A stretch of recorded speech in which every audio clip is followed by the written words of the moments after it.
بۆیە ئەگەر پێم ئەڵێی لە چی تەوبە بکەم ئەڵێم لە قسەکردن لەگەڵ ئافرەتان تەوبە بکە، لە ڕیبا خواردن تەوبە بکە، لە مشروب خواردن تەوبە بکە، لە خراپبوون لەگەڵ دایک و باوکە تەوبە بکە. توخوا بە ئەم قسە بدە لە دڵت، توخوا چیتر با مەجلسەکانمان هەر ئەوە نەبێ بین کۆبووین و پاشان بڵاوی لێ بکەین. توخوا با قسەکان بەردڵمان کەوێ و پێی بمان گۆڕێ.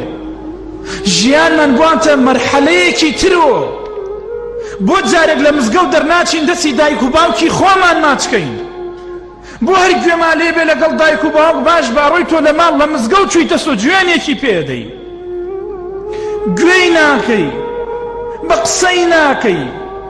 ئاخر تەوبە لەمە بکە، ئەمە پێویستی بە تەوبەکردنە. بەخوا لە مشروب خواردن خراپتر لەگەڵ دایک و باوک خراپبی. ئاگاتان لێمە ئەگەر هاوسەکەتان مەشروب بەخوا تۆ لە هاوسەکەتان خراپتری ئەگەر لەگەڵ دایک و باوکتە خراپبی. دەی دڵت ڕاچەڵەکێ. ئەوەی تەعاملی لەگەڵ خاوخێزانی خۆیە خراپە. توخوا ئەمیش با بەردڵتان کەوێ وا سوێنتان ئەدەم بەخوا کاتێ قساکەم کەس وا نەزانێەوە برادەرەکەیمە بە ئێوە قسە لەگەڵ ئێوەکەم، بەستم ئێوەیە خۆشەویستە ئەهلی مزگەوت دەست بەدەست نوێژەکان ئەوانەی دەشەوی ئاخری ڕەمەزان زنەوەکەنەوە لەگەڵ ئێوە قساکەم. تۆ مەبەستم تۆیە، خودی تۆ لەگەڵ ماڵ و مناڵی خۆتە چاک بە، ئوسلوبت خۆش بێ. تۆ لە ناو خەڵکە پێتەڵێن پیاو باش، لە ماڵی شۆ گورگێکی بەرەبی بە ماڵ و مناڵی خۆت. ئەوەڵڵاهی بەداخەوە لە ڕزی یەکەمە، بەڵام لەگەڵ ماڵ و مناڵی خۆی زۆر خراپە. ئێستش نازانێت دوو قسەی خۆش لەگەڵ خێزانی خۆیە بکە. گەنجەکە نەڵێی بە گەورەکانێتی، بە تۆمە، بە تۆی گەنجمە، چ جای گەورەکان کە ئوسلوب و تەعاملتان خێزانتانی جار وە هەیە بیر لە خۆکوشتنی ژەکەنەوە. ئافرەتان سنووقێ داخراون، لای کەم کەس قسەی خۆیان باسەکەن.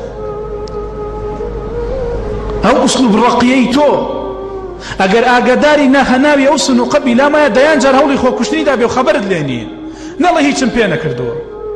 تۆ ئەڕۆیتە بۆ ماڵ دەجار قسەی ناخۆشەکەی وەڵاهی بیری لە خۆکوشتن کردوتەوە، چۆن بیری لێ ناکاتەوە؟ بۆی مەقیت بە تەوبە بکە و ئوسلوبت خۆش بێ لەگەڵ مناڵەکانی خۆتە، لەگەڵ خێزانی خۆتە، لەگەڵ ماڵ و مناڵی خۆتە. لە فیتنەی ئافرەتان، لە فیتنەی پارە ئالەمانە تەوبە بکەن، لە نەهاتن بۆ نوێژە جەماعەتەکان لەوە تەوبە بکەن، لە نەکردنی نوێژەکان کەوانەی ئەوەی جەماعەتیان هەیە. تەوبەکردن لە نەکردنی نوێژەکان، تەوبەکردن لە کەمتەرخەمی لە نوێژەکان، تەوبەکردن لە خۆشەویستی دنیا و پڕبوونی لە دڵەکان، ئەمە هەمووی تەوبەیەوێ. تەوبەکردن لە خۆشویستنی دوژمنەکانی ئەڵڵا، تەوبەکردن لەوەی کەسانێکت خۆشێ بە سەراحەت بە ڕۆژی نێوەڕۆ دژایەتی ئاینەکەی ڕەب العالەمینەکەن. ئەو ئیسلامەی کە خوا دەفەرمێ وەڕەضیت لەکم الئیسلامە دینە، ئەو بە ڕۆژی نێوەڕۆ محارەبەیەکە.